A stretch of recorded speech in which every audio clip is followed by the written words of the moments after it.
Hello बच्चों, कैसे हैं आप सब। उम्मीद करता हूँ बहुत ही अच्छे होंगे। अब हम पढ़ेंगे पाठ नंबर 9, जिसका नाम है प्रकृति पर्व फूलदेई। फूलदेई का त्योहार उत्तराखंड में मनाया जाता है। इसमें बच्चे क्या करते हैं, अलग अलग तरह के फूल इकट्ठा करते हैं अपनी डलिया में, और आगे पढ़ेंगे क्या क्या करते हैं, है ना। पहले ही मैं बता दूंगा तो आप लोग पढ़ेंगे क्या।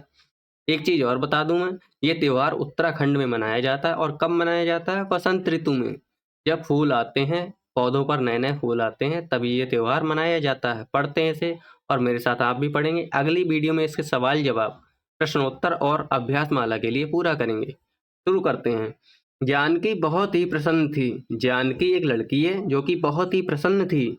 कल वह अपने सभी मित्रों के साथ फूलदेई पर्व के लिए जाएगी। अब वो प्रसन्न क्यों थी जानकी? क्योंकि कल वो अपने मित्रों के साथ फूलदेई पर्व के लिए जाएगी।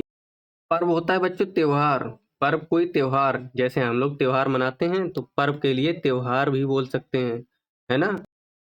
तो जानकी कहाँ जाएगी अपने मित्रों के साथ? वह फूलदेई के त्योहार के लिए जाएगी, फूलदेई मनाने जाएगी। अगले दिन उसकी इजा, इजा बोलते हैं माँ को। अपनी माँ के लिए हम लोग अपनी लैंग्वेज में मम्मी बोलते हैं, है ना। हम लोग अपनी भाषा में मम्मी कहते हैं, लेकिन वो अपनी माँ को इजा कहती है। क्या कहती है? इजा। अगले दिन उसकी इजा ने उसे सुबह सुबह उठा दिया। अगले दिन उसकी माँ ने उसे सुबह सुबह उठा दिया। नहा धोकर अपनी छोटी डलिया हाथ में लिए फूल चुनने के लिए वह निकल गई। अब जानकी सुबह उठ गई। क्यों? क्योंकि मम्मी ने उसे सुबह सुबह उठा दिया। अब वो अपनी छोटी सी डलिया लेकर नहाने के बाद, पहले नहाई, नहाने के बाद में अपनी छोटी डलिया लेकर फूल चुनने के लिए निकल गई। अलग अलग तरह के फूल लेने के लिए वह चली गई। आंगन में पहुंचते ही उसने हेमा, गीता, राधा, वीर, गोविंद और मनोज को पुकारा। जैसे ही वो आंगन में पहुंची तो उसने किसे किसे पुकारा? हेमा, गीता, राधा, वीर, गोविंद और मनोज के लिए पुकारा। सब हाथ में छोटी छोटी डलियां लेकर जंगल की ओर निकल पड़े। और ये सभी बच्चे भी उसके साथ हाथ में छोटी छोटी डलियां लेकर जंगल की तरफ निकल पड़े। क्यों? क्योंकि फूल लेने के लिए जा रहे थे वो लोग। फूलदेई उत्तराखंड का एक प्रसिद्ध त्योहार है। फूलदेई कहाँ मनाया जाता है बच्चों? मैंने आपको पहले ही बताया, उत्तराखंड में मनाया जाता है। और ये उत्तराखंड का एक प्रसिद्ध त्योहार है, वहाँ बहुत फेमस है ये त्योहार बच्चों द्वारा मनाया जाता है। फूलदेई का त्योहार बच्चे मनाते हैं। देखिए कितने खुश लग रहे हैं बच्चे फोटो में आपस में, है ना। डलिया पकड़े हुए हैं अपने हाथ के ऊपर, उसमें कुछ फूल रखे हैं, और अलग अलग फूलों को ये तोड़कर अपने डलिया में रख रहे हैं। ऐसे ही आप लोग भी अलग अलग त्योहार मनाते हैं। ये त्योहार, आगे चलते हैं बच्चों, ये त्योहार बच्चों द्वारा मनाया जाता है, इसलिए इसे बाल पर्व भी कहा जाता है। इसे बाल पर्व भी कहते हैं। फूलदेई त्योहार के लिए बाल पर्व भी कहते हैं। बाल पर्व क्यों कहते हैं बच्चों? क्योंकि ये बच्चों के द्वारा मनाया जाता है, बच्चे लोग ही तो मना रहे हैं। ये चैत्र मास की संक्रांति के दिन मनाया जाता है। ये कब मनाया जाता है बच्चों? चैत्र मास की संक्रांति के दिन। चैत्र मास हिंदू नव वर्ष का पहला महीना होता है। हिंदू नंबर से स्टार्ट होता है बच्चों, चैत्र से। चैत्र मास जो है, चैत्र का महीना हिंदू कैलेंडर के अनुसार पहला महीना है। ठीक है। फूलदेई बसंत ऋतु के आगमन का प्रतीक है। फूलदेई का जो त्योहार है वो बसंत ऋतु के आगमन का प्रतीक है। क्यों? क्योंकि जब फूलदेई का त्योहार मनाया जाता है तो ऐसा समझते हैं कि बसंत ऋतु आ गई है, बसंत ऋतु आई है, इसीलिए फूलदेई का त्योहार मनाते हैं। और बसंत ऋतु में ही अलग अलग तरह के फूल निकलते हैं, नए नए फूल उगते हैं, कोपलें निकलती हैं। चैत्र ऋतु आते ही, जैसे ही चैत्र ऋतु आती है, ऊंची ऊंची पहाड़ियों से बर्फ पिघलने लगती है। जैसे ही चैत्र ऋतु आती है तो ऊंची ऊंची पहाड़ियों से बर्फ पिघलने लगती है। क्यों बर्फ पिघलने लगती है? क्योंकि चैत्र से पहले का जो मौसम होता है वो शरद ऋतु होती है। ठंडा मौसम होता है तो बर्फ इकट्ठी हो जाती है ना। ठंडी के दिनों में बर्फ इकट्ठी हो जाती है पहाड़ों पर। और जब थोड़ी थोड़ी गर्मी पड़ना स्टार्ट होती है, चैत्र में हल्की हल्की गर्मी धूप निकलना चालू हो जाती है, तो पहाड़ियों से बर्फ भी पिघलने लगती है बच्चों। सर्दियों के ठंडे दिन बीत जाते हैं और चैत्र ऋतु आती है तो धूप निकलने लगती है। मैंने आपको बताया जैसे कि, तो सर्दियों के दिन बीत जाते हैं और हल्की हल्की सी गर्मी स्टार्ट होती है। उत्तराखंड के सुंदर पहाड़ फूलों से लद जाते हैं। उत्तराखंड में बहुत ही सुंदर सुंदर पहाड़ हैं। बहुत सारे पहाड़ देखने को मिलते हैं उत्तराखंड में। कभी आपको मौका लगे तो उत्तराखंड घूमने जरूर जाइएगा। वहाँ पर हरिद्वार है, हरिद्वार में बहुत सारे पहाड़ हैं। पूर्णागिरि, नैनीताल, ऋषिकेश, ये बहुत सारी सुंदर-सुंदर जगह हैं, छोटी-छोटी पहाड़ियाँ हैं जहाँ पर घूमने में बहुत मज़ा आता है। और वो पहाड़ हैं जो वो सुंदर-सुंदर फूलों से लद जाते हैं, क्योंकि उन पर पेड़ भी हैं, छोटे-छोटे वृक्ष हैं, पौधे हैं, तो उन पर फूल भी आते हैं, है ना? जानकी और उसके मित्रों ने जानकी और उसके मित्रों ने बुरांस, फ्योली और कई प्रकार के फूल अपनी छोटी-छोटी डलियों में इकट्ठे कर लिए। जानकी और उसके दोस्तों ने कौन-कौन से फूल इकट्ठे किए बच्चों? बुरांस, फ्योली और कई और प्रकार के फूल। यानी वहाँ पर और भी तरह के फूल होते होंगे, उन्हें भी इकट्ठा कर लिया अपनी छोटी-छोटी डलियों में। अब ये टोली जिसे फुलारी कहा जाता है, हर घर के मुख्य द्वार की देहली पर रुकती है, अक्षत और फूल डालती और गाती जाती है। अब ये जो बच्चों की टोली है, इसे फुलारी कहते हैं बच्चों। क्या कहते हैं? फुलारी। बहुत सारे बच्चे इकट्ठा हो जाते हैं, फूल लेकर जाते हैं, तो इस टोली के लिए बोलते हैं फुलारी। इस बच्चों की टोली को फुलारी कहते हैं। अब ये टोली जिसे फुलारी कहा जाता है, हर घर के मुख्य द्वार की देहली पर रुकती है। अब ये बच्चे हैं, सभी बच्चे मिलकर हर घर के मुख्य द्वार पर जाते हैं। अलग-अलग घरों के दरवाजे पर रुकते हैं और अक्षत और फूल डालते हैं और गाती जाती।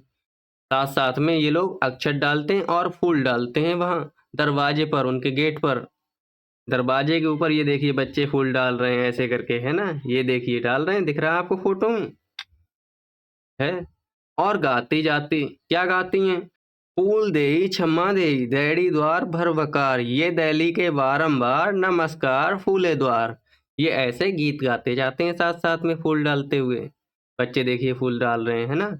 और बदले में ये देखिए घर के अंदर से ये आंटी आई हैं और आंटी क्या खाने के लिए कुछ सामान दे रही बच्चों को बदले में, है ना? आगे बढ़ते हैं। इसका अर्थ है इसका अर्थ है आपकी दहली फूलों से भरी रहे। जो ऊपर हमने गीत पढ़ा है, कौन-सा गीत? फिर से पढ़ते हैं एक बार। फूल देई क्षमा देई, दैडी द्वार भर बकार, ये दहली के बारंबार नमस्कार फूले द्वार। इस गीत का क्या मतलब है? इसका मतलब है, इसका अर्थ है आपकी दहली फूलों से भरी रहे। आपका जो घर है, वो फूलों से हमेशा भरा रहे। मंगलकारी हो, आपका घर शुभ हो। सबको क्षमा प्रदान करें, सबकी रक्षा करें। सबको क्षमा प्रदान करें और सबकी रक्षा करें। दहली और घर में समृद्धि बनी रहे। घर में समृद्धि बनी रहे, यानी कि सुख शांति रहे, रुपए पैसे की कमी ना हो। सबके घरों में अन्न के भंडार भरे रहें और सबके घर में अन्न के भंडार भरे रहें। अनाज सबके घर में रहे, जिससे वो कभी भूखे पेट न सोएं। सभी घरों में फुलारी के आने की तैयारी की जाती है। सभी लोग अपने-अपने घर में फुलारी यानी कि बच्चों की टोली के आने का इंतज़ार करते हैं और उनकी तैयारी करते हैं कि बच्चे आते होंगे। घरों को पूर्णतः स्वच्छ करके दहली को गोबर मिट्टी से लीप कर तैयार किया जाता है। पहले घरों को साफ किया जाता है, स्वच्छ किया जाता है ना? फिर दहली को, घर के दरवाजे को गोबर मिट्टी आदि से लीप कर तैयार किया जाता है। गोबर मिट्टी से लीप दिया जाता है जिससे वो स्वच्छ लगे, है ना? फुलारी जब गाकर अपना आशीर्वाद देते हैं, तो हर घर से उन्हें चावल, गुड़ और भेंट के रूप में पैसे दिए जाते हैं। जब बच्चों की टोली आती है, उसी को तो फुलारी कहते हैं, तो वो लोग गाते हुए अपना आशीर्वाद देते हैं और फूल डालते हैं दरवाजे पर। तो देखिए क्या करते हैं घर वाले, जिस घर में वो जाते हैं, वो घर के लोग उन्हें चावल देते हैं बच्चों के लिए, गुड़ देते हैं और भेंट के रूप में पैसे भी देते हैं। जानकी और सभी मित्र दिन भर दहली पूजकर बहुत थक गए थे, पर वे बहुत प्रसन्न थे।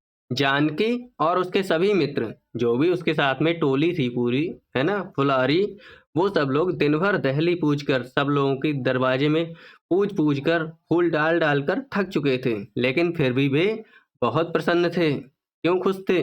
क्योंकि आनंद आता है त्योहार मनाते हुए, है ना बच्चों?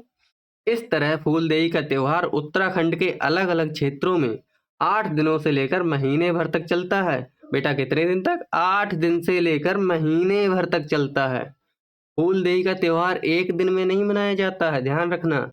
उत्तराखंड में 8 दिन से 1 महीने तक यानी कि लगभग 30 दिन तक इस त्योहार को मनाया जाता है बच्चों। बच्चों द्वारा एकत्रित किए गए चावल और गुड़ को मिलाकर बच्चों के लिए हलवा, छोई, साई व पापड़ी जैसे अन्य स्थानीय व्यंजन बनाए जाते हैं।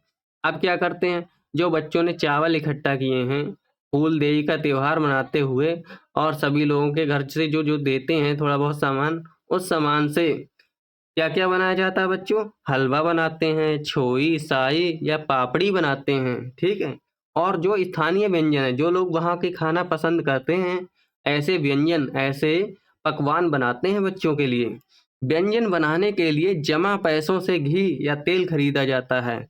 अब व्यंजन जो बनाते हैं, जो पकवान बनाते हैं, उनके लिए तेल और घी कहाँ से खरीदा जाता है? जो पैसे बच्चों को मिलते हैं, वो घर-घर जाके जब फूल डालते हैं और आशीर्वाद देते हैं, तब घर वाले उन्हें पैसे देते हैं बदले में, साथ-साथ में अनाज देते हैं और गुड़ देते हैं और चावल भी देते हैं, है ना?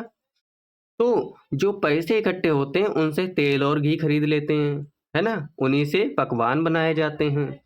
व्यंजन को सब एकत्रित होकर और मिलकर खाते हैं। अब जो पकवान बन गया है, जैसे हलवा बना या पापड़ी बनी या छोई बनी, तो सब लोग इकट्ठा होकर, सब बच्चे इकट्ठा होकर मिलकर खाते हैं। फूलदेई बच्चों को प्रकृति प्रेम और सामाजिक सद्भाव की सीख बचपन से ही देने का पर्व है। फूलदेई का पर्व किस लिए मनाया जाता है बच्चों? अब ध्यान देने की बात है। ये बच्चों को प्रकृति प्रेम, बच्चों का हमारे एनवायरनमेंट से जो लगाव है, प्रकृति जानते हैं बच्चों, आप लोग, हमारा वातावरण जो है, हमारे चारों तरफ पेड़-पौधे हैं, फूल हैं, जिन्हें हम पसंद करते हैं, है ना? इनसे हमारा लगाव बढ़ता है। और सामाजिक सद्भाव की सीख बचपन से ही देने का पर्व है। हमारी सामाजिक सद्भाव बढ़ता है, एक-दूसरे के साथ मिल-बाँट कर खाने की आदत बनती है हम लोगों की, साथ में रहकर काम करने की आदत बनती है, क्योंकि सारे बच्चे साथ में रहकर फूल देने जाते थे, घर के दरवाज़ों पर फूल रखते थे, तो बदले में उन्हें सब लोग मिष्ठान देते थे, पैसे देते थे, है ना? ये त्योहार लोकगीतों, मान्यताओं और परंपराओं से जुड़ने का एक अच्छा अवसर प्रदान करता है। ये त्योहार लोकगीतों, मान्यताओं और परंपराओं से जुड़ने का एक अच्छा अवसर प्रदान करता है। ऐसा क्यों है बच्चों?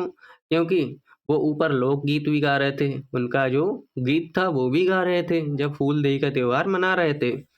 और अपनी परंपराओं को भी निभाना बच्चे सीखते हैं बचपन से ही। बचपन से ही वो सीखते हैं आगे चल के उन्हें कैसे अपनी परंपराओं का निर्वाह करना है ना? ये प्रकृति तथा संस्कृति से जुड़े रहने की प्रेरणा भी देता है। ये त्योहार है जो फूलदेई का, वो प्रकृति तथा संस्कृति से जुड़े रहने की प्रेरणा भी देता है कि हम लोग अपने वातावरण से कैसे जुड़े रहते हैं, और हमारी जो संस्कृति है, हमारी जो रीति-रिवाज हैं, उनसे हम कैसे जुड़े हुए हैं। ये सारी चीज़ें हमें फूलदेई का त्योहार सिखाता है। तो बच्चों, हमारा फूलदेई का पाठ यहाँ पर समाप्त होता है। अगली वीडियो में हम प्रश्नोत्तर, इस पाठ के प्रश्नोत्तर और जो अभ्यास माला है, इसे पूरा करेंगे। अगर आपको इस पाठ को समझने में कोई भी दिक्कत हो, कहीं पे आपको कोई गलती लगती हो, तो आप कमेंट में हमसे पूछ सकते हैं। हम आपके प्रश्न का उत्तर देने के लिए बैठे हुए हैं। मिलते हैं अगली वीडियो में इस पाठ के प्रश्नोत्तर के साथ। नमस्कार, धन्यवाद।